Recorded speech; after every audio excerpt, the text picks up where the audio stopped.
सीताराम। बोले सहित स्नेह सब धन्य संत भगवान, जाके दर्शन मात्र से होत जगत कल्याण।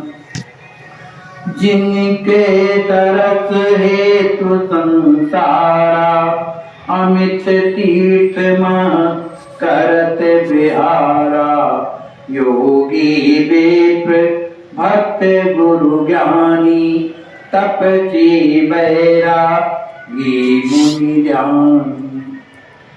कहते हैं संत भगवान धन्य होते हैं और दूसरों को भी धन्य करते रहते हैं, जिनका दर्शन मात्र से ही संसार के जीवों का कल्याण होता है।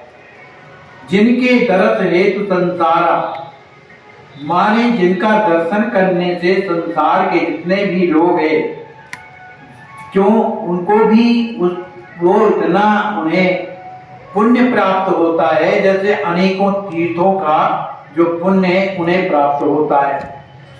क्यों प्राप्त होता है? क्योंकि संत समस्त तीर्थों में जा करके और विहार करते हैं।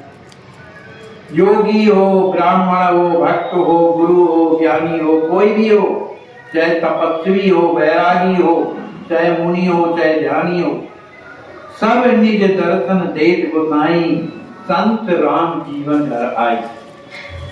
लेखक कह रहे हैं कि चाहे वो ब्राह्मण हो, भक्त हो, योगी हो, तपस्वी हो, कोई भी हो, वे सब पौड़ी में आकर संत श्री राम जीवन शरण जी के यहाँ आते हैं और दर्शन देते हैं। मुदित नारी नर वचन विचारी, कहत आज्ञा क्षमम हमारी। उनकी जो रानी, जो धर्म पत्नी है, संतों की सेवा तो करती हैं बड़े श्रद्धा से, और बाद में उनसे प्रार्थना भी करती हैं कि हमें अगर सेवा करने से कुछ त्रुटि हो गई हो या बोलने से कोई अवज्ञा हो गई हो तो उसे आप क्षमा करिए। जननी आसन दय बैठाई, चरण धोई जलपान कराई। जो भी संत आते हैं उनका चरणोदक लेती हैं, सुंदर आसन में बैठा करके उन्हें जलपान कराती हैं। लिए लाल मुख अंचल ढाकी, एकटक निरख सुंदर ढाकी। अपने जो छोटे लाल जो तिलकधारी हैं उनको अपने आंचल में ढांक करके और एकटक निरखाई, किनको? संतों का दर्शन करती रहती है। सहज भाव बसरोवत रानी, बोली अति स्नेह प्रिय वाणी। नाथ कृपा कर ग्रह पगुधारी, हर चित कियो सकल नर नारी। उन संतों के सामने भोजन कराने के बाद जब उनके पास बैठती थी तो सहज भाव से उनके नेत्रों से अश्रु बहने लगते थे, संतों के प्रति प्रेम होने के कारण। और अत्यंत ही प्रिय वाणी से कहती थी कि हे प्रभु, आप लोगों ने कृपा करके मेरे घर में जो आप पधारे हो, इससे बढ़कर के मेरा सौभाग्य क्या हो सकता है।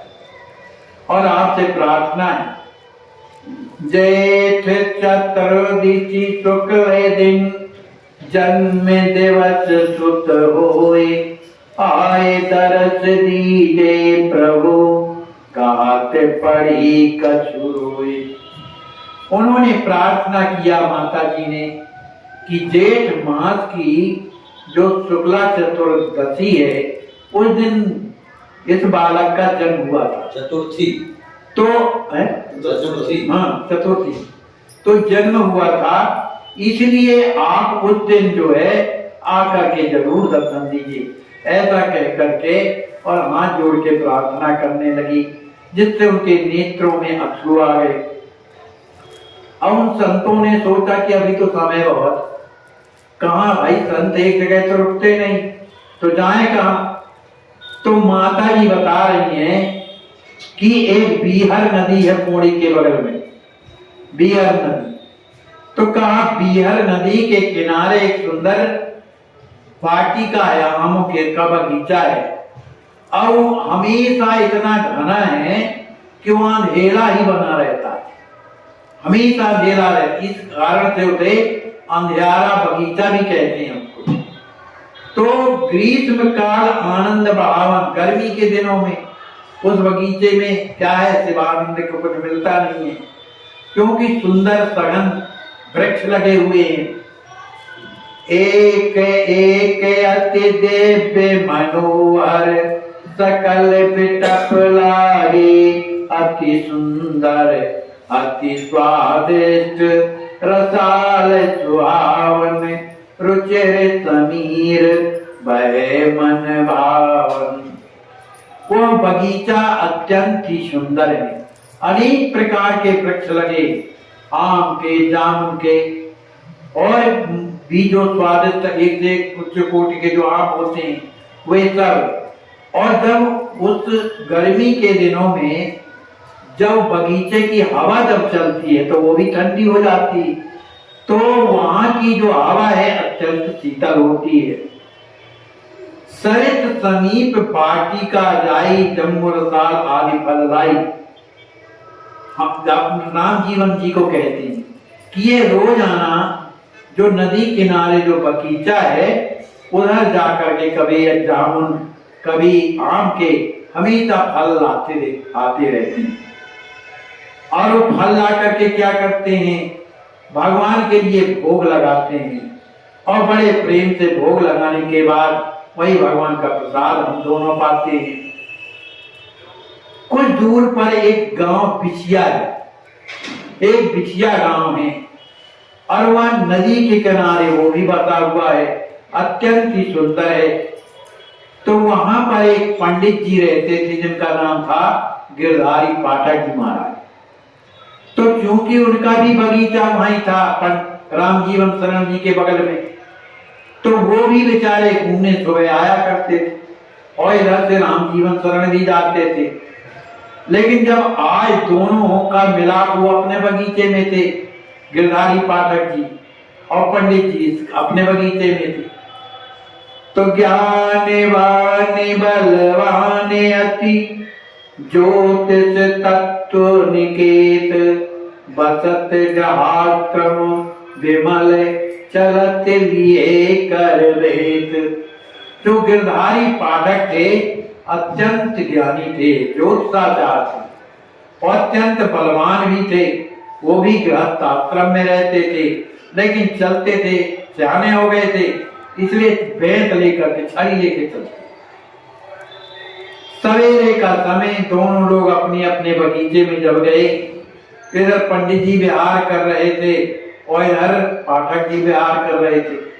लेकिन पंडित जी जाकर के राम जीवन शरण जी महाराज एक जगह बैठ गए, और बैठे भी तो ऐसे बैठे बड़ी सोच की मुद्रा में, अपने सिर को पकड़ करके बैठ गए। उन्होंने उनको देखा नहीं है पाठक जी को, ये अपने बगीचे में ऐसे सिर को पकड़ करके बैठ गए। अब क्या हुआ कि गिरधारी पाठक जी ने देखा ये तो हमेशा प्रसन्न रहते थे, अब तो इनके घर में पुत्र भी हो गया, अब तो और प्रसन्नता की बात है, लेकिन ये दुखी क्यों है, क्या बात है भाई। तो गिरधारी पाठक वहीं पर आते हैं राम जीवन शरण जी के पास। गिरधारी पाठक जी आए, हाल चालेत बचन सुनाए, सजल नयन कछु बोल न जाई, तदपि धीर धरि यथा सुनाई। गिरधारी पाठक जी महाराज ने जब पंडित जी को देखा तो उनके पास आए और पूछा कि भाई क्या बात है, इस तरह उदास क्यों बैठे हो, बड़े दुखी दिखाई दे रहे हो। प्रभु देवज्ञ मित्र गुरु ज्ञानी, बालक हेत कहो कविवानी। राम जीवन शरण कहते हैं प्रभु आप तो देवज्ञ हैं और साथ साथ हमारे मित्र भी हैं और हमारे गुरु भी हैं और परम ज्ञानी भी हैं, माने ज्योतिषाचार्य भी हैं। आप तो हमारे बालक के बारे में तो कुछ तो कहिए कि बालक आगे चल करके क्या करेगा, नाम संस्कार नामकरण संस्कार तो आपने ही किया, इसलिए आगे चल करके क्या करेगा ये बताइए, और ये भी बताइए कि उस बालक का सुख मुझे प्राप्त होगा कि नहीं होगा। कई विचार सब सत्य बताएं, इसमें छुपाना नहीं है। कब तक रही न तनक छिपाए, माने मेरा जीवन कब तक रहेगा ये भी आप बताएं। सुनत बचन सने सहमे तनिक, हृदय उठी अति पीर, तदपि प्रश्न अति शुभ समुझ, बचन कहे धरि धीर। जब उन्होंने श्री राम जीवन शरण ने कहा कि उस बालक के जीवन में क्या होगा, साथ साथ क्या उस बालक का सुख का उपयोग मैं कर पाऊंगा कि नहीं, इस बात को सुन करके पाठक जी कुछ सहम गए, क्योंकि उन्हें ज्ञान था, क्योंकि भाग्य की रेखा यहाँ भी हुआ करती है, जो समझदार दोषी उजाड़ जाते हैं। लेकिन उनके हृदय में पीड़ा उठने लगी, क्योंकि वो जानते हैं कि जीवन अब थोड़ी ही दिनों का है, राम जीवन शरण का। लेकिन प्रश्न अब तक उत्तम इसलिए है कि अपने बालक के बारे में पूछ रहे हैं, इसलिए उन्होंने धीरज धारण करके कहा आपका जो बालक है उसके बारे में आप क्यों पूछ रहे, वो तो हरि रूपा, वो भगवान का ही तो स्वरूप है, और ये पिछले जन्म का कोई ऐसा वैसा नहीं है, ये पूर्व जन्म का कोई बड़ा भारी राजा दे राजा। और राम भगत हित नर तनधारी, राम जी की भक्ति के कारण माने उसने किया है, राजा महाराजा जैसे उसका जीवन था, तो राम जी की भक्ति के कारण और लोगों को भक्ति देने के लिए इसने मनुष्य रूप धारण किया है। तू भाग्यवान इसलिए है कि ऐसा बालक तेरे घर में आया। सब समर्थ बालक के गुण राशि, हुई है अमित दास अरुदासी, परम भागवत मुनि मनहारी, बालक तोर जगत हितकारी। पाठक जी कहते हैं कि आपका जो बालक है समस्त गुणों की खानी, समस्त गुणों की खानी, सर्व समर्थ, जैसा चाहेगा वैसा होगा। इसके अनेकों सेवक होंगे, अनेकों उनकी सेवकाएं होंगी, और परम भागवत होगा, मुनियों के मन को हरण करने वाला, संसार का कल्याण करने वाला ऐसा बालक तुम्हारे घर में आया। यही ते सुख पावे महतारी, इसका सुख तो केवल माँ को प्राप्त होगा, पिता सुयोग नहीं मिले बेचारी। विचार करने पर पिता का सुयोग मुझे प्राप्त नहीं हो रहा, माने माँ को इसका सुख प्राप्त होगा। सुंदर सती नार जग पाई, कछु दिन जीवन जगत बिताई। पर भाग्यशाली आप भी हैं कि ऐसी सुंदर सती नारी जो है आपने प्राप्त किया, इसलिए कुछ दिन उसके साथ में रह करके अपना जीवन व्यतीत करिए। तात तोरे बालक सन्यासी, कछु दिन रही देवपुर वासी, मठ मंदिर अनेक विस्तारी, भव्य दिव्य अति मंगलकारी। भैया जो तुम्हारा बालक है वो सन्यासी ही है, उसको सन्यासी बनना नहीं है, सन्यासी ही है। वो कुछ दिनों के बाद देवपुरवासी माने किसी भी माने भगवान के धामों में रहेगा, किसी भी भगवान के धामों में रहेगा, और वो अपने जीवन में अनेक मंदिरों का, मठों का विस्तार करेगा, और भव्य दिव्य अति मंगलकारी, सबका मंगल करने वाला जो दिव्य भक्ति भगवान की है वो सबको प्रदान करेगा।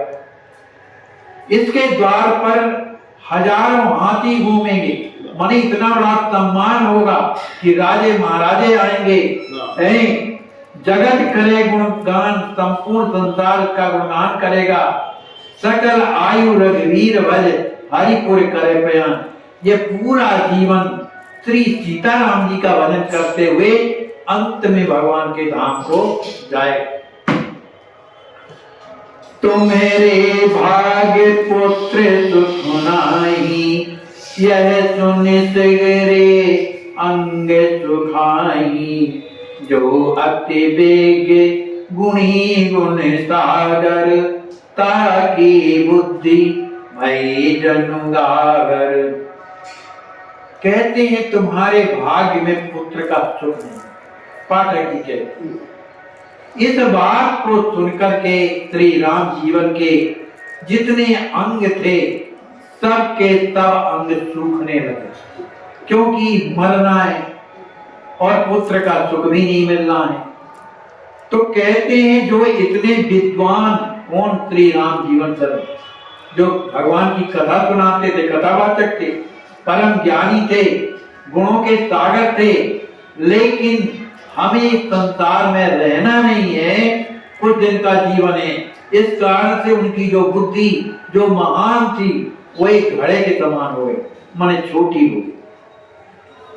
जो उनको शीतल मंद सुगंध जो प्यारी हवा उपवन की लगती थी, ठंडी लगती थी, अच्छी लगती थी, अब तो उसी हवा में उन्हें पसीना आ रहा। तदपि स्वेद तन छायो भारी, पसीना पसीना शरीर हो गया। जो कोयल की जो कूक जो इतनी सुंदर लगती थी, जो पत्र पुष्प जो इतने अच्छे लगते थे, वो मन ही ना भाव है, उन्हें बिल्कुल अच्छे नहीं लग रहे। जो आराम सवई सुखकारी, सो दिखात से भयारी। जो आराम घर का अपने बालकों के बीच में, पत्नी के बीच में, इस हर तरह का सम्मान था उनका, अब वो उससे भी उन्हें भय लगने लगा। घर मसान पर जन जन भूता, सुत ही नींद मनम जब दूता। ये स्थिति होती है जब मरने का समय आता, भय व्याप्त हो जाता है। देख दशा अवर बात बनाई, गिरधारी कछु कहा उठाई। उनकी ऐसी स्थिति को देख करके पाठक जो गिरधारी जी थे कि ये बहुत दुखी हैं, ये अपनी आप में मने भूले जा रहे हैं। तो गिरधारी जी ने कुछ बात दूसरी घुमा करके उनसे कहते हैं, अरे भाई तुम ये क्या सोच रहे हो? तुम तो सहज संत सन्यासी, तुम तो सहज में संत हो, सन्यासियों जैसे रहते हो। सेवक सदा ब्रह्म विनाशी, हमेशा ब्रह्म परमात्मा का चिंतन करने वाले, उनकी सेवा करने वाले। या जगते ममता कछु भाई। अरे इतने बड़े सन्यासी ज्ञानी होने के बाद, ब्रह्म में मन लगाने के बाद भी इस संसार से ममता लगाए बैठे हो। प्रश्न लग्न नहीं रही दिखाई, तुम्हारी जो स्थिति है ये ठीक नहीं। संसार से क्या ममता, भगवान से ममता होनी चाहिए ना। करते पत कही सात्रुतन, दुर्वती भय अधीर। गिरधारी पंडित विमल, गए जुआवत नीर। चूंकि दोनों मित्र हैं, गिरधारी पंडित जी और श्री राम जीवन शरण, उन्हें भी इस बात का दुख है कि हमारे मित्र कुछ दिनों में नहीं रखे। इस तरह से बातें करते हैं, लेकिन दोनों के नेत्रों में अश्रु भरे हुए हैं। दोनों अधीर हो गए। किसी तरह से गिरधारी पंडित वहां से अपने घर को दुखी होते हुए और चले गए। जन्म दिवस तुझ सुंदर पावन, जेठ शुक्ल तो चौथी मन भावन। वह जन्म जयंती का समय आ गया आचार्य महाप्रभु के। वो जेठ शुक्ल की चौथी थी। उस दिन संपूर्ण आंगन को लिपाया गया, चौक पुराए गए। जब प्रातः काल हुआ तो सभी औरतें आकर के सोहर गान गाने लगी। अति आनंद भरी माता, माँ को तो बड़ा सुख है। वो उसे क्या मालूम कि क्या होने वाला, अपने पुत्र के उराव में आनंदित है। कियो निमंत्रण पुर नारी, समस्त पौड़ी ग्राम के लोगों का उन्होंने निमंत्रण किया, पंडितों को, ब्राह्मणों को बुलवाया और सुंदर पंडित के द्वारा सत्यनारायण की कथा सुनाई पुत्र को। सादर संत चरण शरणाई, ले आज्ञा नैवेद्य बनाई। संत जो आए हुए थे ये वही संत रुके हैं जब से, जिन्होंने बताया था कि तुम्हारे पुत्र को कुछ नहीं होगा, वही अमराई में रुके हुए थे। वे सब आए तो उनका चरणामत लिया और उनको प्रणाम किया। प्रणाम करने के बाद उनसे आज्ञा मांग करके सुंदर नैवेद्य तैयार करने लगी। अत्यंत सुंदर अनेक प्रकार के व्यंजनों को बनाया और सुंदर गीत, और भी स्त्रियां आई जो मदद कर रही हैं, वो भी गीत गा रही हैं। कढ़ी बनाई, मुगौड़ी बनाई। वो कैसे बनाई? घी के पकवान, घी के द्वारा, शुद्ध घी के द्वारा। हाँ, तरकारी, अनेक प्रकार की तरकारी बनाई, अनेक प्रकार के जौनार बन गए। विप्र संत सब दिए उपवाई, तब संतों को, ब्राह्मणों को बैठा करके सुंदर जौनार पवाया। उस समय सभी कोई बैठे हुए हैं पंगत में, जौनार परस गई, सभी कोई कीर्तन कर रहे हैं। कीर्तन का श्री सीताराम जी महाराज का कीर्तन कर रहे हैं। कीर्तन करने के बाद जयकारा हुआ। जयकारा के बाद सभी कोई जब व्यंजनों को पाए तो पाते जाते हैं और स्वाद की सराहना कर रहे हैं। बहुत ही सुंदर लग रहा है, बड़ा स्वाद है। इसके बाद थोड़ा विश्राम किया। अल्प काल करके विश्राम, हर्षित उठे जपत दिया रामा। सकल सोच स्नान बनाई, बैठे सुंदर तिलक लगाई। वो जो साधु संत थे, जो टोली थी, थोड़ा विश्राम उन्होंने किया। विश्राम करने के बाद उठे, अपना भगवान का नाम तो लेते ही रहे। उन्होंने शौच किया, स्नान बनाया और सुंदर तिलक धारण किया। संत तो हमेशा परमानंद में निमग्न रहने वाले, सादर ध्यावत रूप अनंता, क्योंकि अनंत भगवान का जो है ध्यान करते हैं, भगवान का ध्यान करते हैं, तो भगवान तो आनंद स्वरूप है। जो उनका ध्यान करेगा वो स्वयं आनंदित रहेगा, है ना। यथा योग निज मति अनुरूपा, पूजन करी बैठे हरि रूपा। सभी संत तिलक करने के बाद अपना भगवान का ध्यान करते हैं, अपनी मति के अनुरूप भगवान की पूजा करते हैं और भगवान के सामने बैठे ही हैं। चमचमात कर संतन भाला, बड़े ही सुंदर उनके दिव्य तिलक लगे हुए, तेजस्वी हैं, इसलिए उनके मुखमंडल से तेज चमचमा रहा है। निकसत तेज किरण की ज्वाला, जैसे ज्वाला निकल रही हो। शीतल सुरभित सुभग शरीरा, लेकिन उनका जो शरीर कैसा है? शीतल माने सबको आनंद देने वाला, अत्यंत ही सुंदर है। अपने कंठ में तुलसी जी माने पहने हुए हैं। भद्र रूप माने सभी कोई जटाजूट वाले नहीं है, भद्र परम सुहावन। जब भद्र हैं, तिलक लगा हुआ है, कंठी पहने हैं, तो बड़ा ही सुंदर स्वरूप लग रहा है। लेकिन कुछ साधु ऐसे भी थे जो जटाजूट धारण किए हुए। ये सब के सब भगवान का कीर्तन करते हैं और फिर उनमें से कोई ना कोई कथा कहते हैं। और कथा कीर्तन में क्या करते हैं? भक्ति की ही बात लोगों को समझाते हैं जो कथा सुनने आते हैं।